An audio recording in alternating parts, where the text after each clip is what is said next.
Alright guys, well, we're done. So, the 5 windows finally complete. If you've been following along, this build started last October or something. And then I sold my house and moved and never got to finish it. It was supposed to be done for Ultimate Scale Truck Expo, and we didn't make it. But luckily, I got all the heavy fab work and stuff done while I still had the other shop. And yeah, all we gotta do is button it up and do some details. So yeah, if you haven't seen the videos, go back and check them out. You saw at the beginning of this one, did some scale stuff. We put the RC 4-wheel drive Mickey Thompson valve covers. These headers are 3D printed. They are through Shapeways, through RC 4-wheel drive's Shapeways store. I worked with them on a giveaway build a couple years ago, and they designed those up for me. And it's a nice look for this type of build. So the tires and wheels held up. I actually did drive it around quite a bit there in that little, whatever you want to call that, little video montage. The dash, I know it's really hard to show you in there on camera, but the dash is from the Barbie 57 Chevy. And I'd cut it down, I forgot about it, because it didn't really line up right. I didn't like the way it looked. And I'd cut it down, I cut it too short, and I added a piece back on, and I'd already painted it, and I found it in the box looking for the parts for the engine. So went ahead and mounted that up. The steering wheel's from Axial Parts Tree. The steering column is just an RC 4-wheel drive, like 40mm link. And yeah, I got a pretty much complete interior. We've got a dash, steering wheel, shifter, seat. So I'm gonna pull the body off. I did make those magnetic mounts. I just can't get stuff to stay with hot glue with the magnetic mounts. I think those magnets I've got, they're just too stout. So the front one here I did screw. I put a little, I cut a rod end actually to make a little extension, and I used because those have a pivoted, what do you call it? Tapered head recess on one side where you can put a flush mount screw in.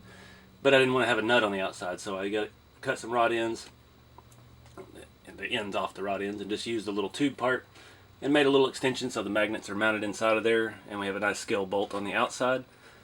Not a way to do that on the back because the magnets set right here, and they need to set flush. The body is slightly raked a little bit, but it is fairly easy to remove. So you can see one of my magnets has already come out, but that's the best way to do it. I've just got to figure out another way to mount those two magnets. That one held fine, it works fine. The other one wouldn't stay for whatever reason, but you can see here the extensions that I made. Those fit flush around the frame rail, and it holds pretty tight. The back's a little loose because one of them wasn't really doing its job, but the dash, I always hot glue the windows in. It's not great looking on the inside, but these are so chopped you can't really see it. And I hot glued the dash in. I know it looks kind of tacky because it had a lot of fill there on the end, but that's the old school 3D printing. We just fill it with hot glue till it shapes the way we need to shape. Again, the windows are made out of RC 4-wheel drive packaging. I used the package that the R4 transmission came in and just cut to fit the way I need it to fit. One thing I'm not happy with, when I originally was working on this body, I cut these notches in the back for frame rails for another chassis that I was using at the time, and it looks like it's cut out for exhaust. So I think at some point we're going to come back and fill that in and just add some patina over it and hide that so it's flush straight across the back. I did have to trim this body. The print did go all the way down. You can see it's up a little bit, and it's been trimmed. It had full inner fenders with little slots for the axle, but that didn't work with the tire and wheel thing I was using, and it's set so low that you really can't see it. But we do have plenty of suspension travel, which is freaking fantastic. And only other thing I can think of, I need to get some more of these smaller magnets for the firewall. I've lost a couple through the move. That's just held on with those little rare earth magnets. I did not come back and touch up the body yet. I wasn't sure. I kind of started liking some of it. Some of it's a little too deep, but we'll just play it by ear on that because we're getting ready right now. I know this video is coming out probably a week or so later, but fixing to head to Beat the Creek in Kentucky, and I ain't got time to do much of that kind of stuff right now. But you can see how the body mounts work in the rear. It sets right up against the shock tower, and it's sturdy enough, and it keeps it all perfect ride height, so we still get plenty of articulation.